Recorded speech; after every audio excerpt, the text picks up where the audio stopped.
Hello, today I want to tell you about PIQ. PIQ is the Personal Information Questionnaire, and I want all the candidates to understand that PIQ is actually like an X-ray or the horoscope of yours. And through this, the IO actually conducts your interview. If the horoscope is not filled up well, then it becomes a horror scope. This is what I want you to understand. So very important is how to fill the PIQ first of all. We really need to understand to fill the PIQ, it is imperative that we read the instructions carefully. Please do understand what is he trying to ask, where you should be writing things in capital, what information should you be providing, whether it is the information on extracurricular, co-curricular activities, your hobbies, your interest. It indicates to him of your self-awareness. Do be very careful while filling your PIQ form. If there is any cutting, any overwriting, or if you change the ink of your pen, it immediately tells the IO that probably you are casual, you are careless, you are nervous. And I am sure no candidate would like to project that kind of an image to the IO. So be very, very careful. If I have to go, please make sure that you carry 2 pens of the same ink and both of the pens should be functional.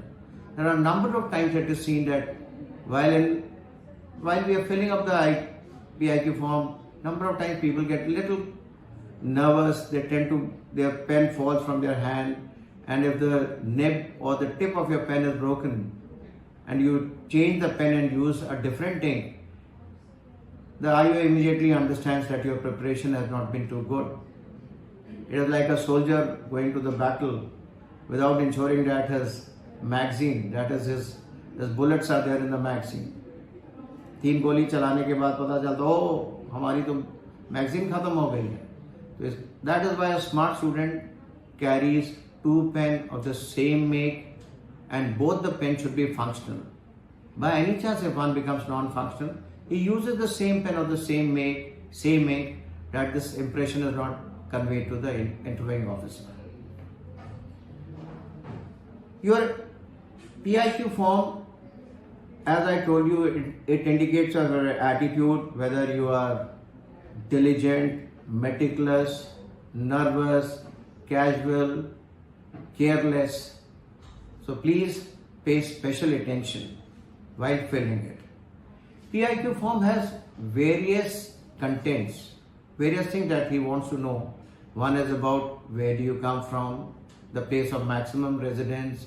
He wants to know about your family, your education, your particulars about your height, weight, about your experience in NCC, NSS, your participation in sports, your hobbies, your interest, extracurricular, co-curricular activities, and furthermore, he would like to know what kind of service you want to join and if you have been to SSB any time before. A student may not be aware as to what actually the interviewing officer understands from the PIQ form. But let me share some secrets as to what happens in his mind when he sees a PIQ form and what kind of information he can solicit from this 1 page of document that you fill. First, as I told you, Personal Information Questionnaire. It actually underlines that you are the only one who is aware of this. No one else knows about this information but you.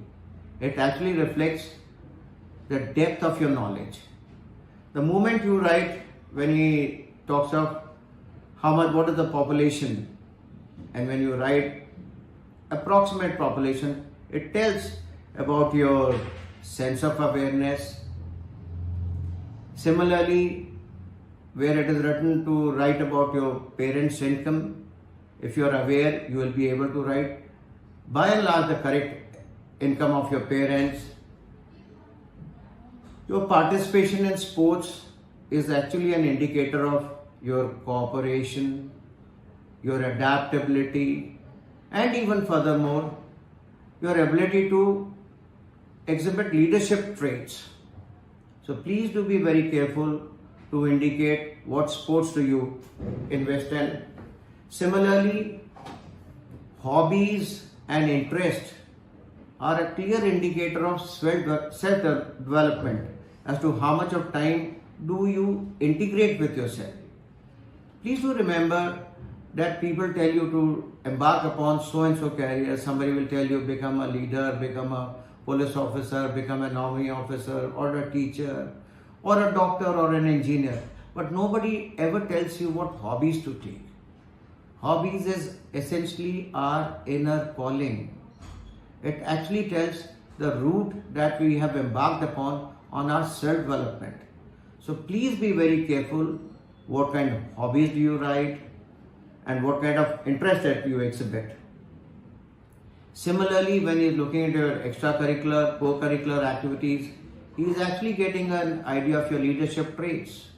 At what level are you working, whether you have been the president or the class representative, or you have been part of a team, and what kind of activities you have undertaken.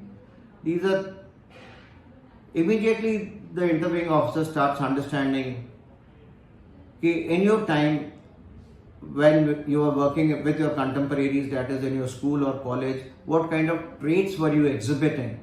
So please be very careful to write what you have done in your extracurricular, co-curricular activities, and if any position of like a representative or monitor or prefect or school captain, house captain, whatever you have achieved, please try to underline and indicate them.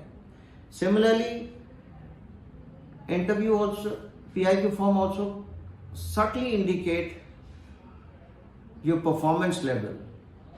When he looks at your marks, he understands your performance at school level, at college level, and at all India level.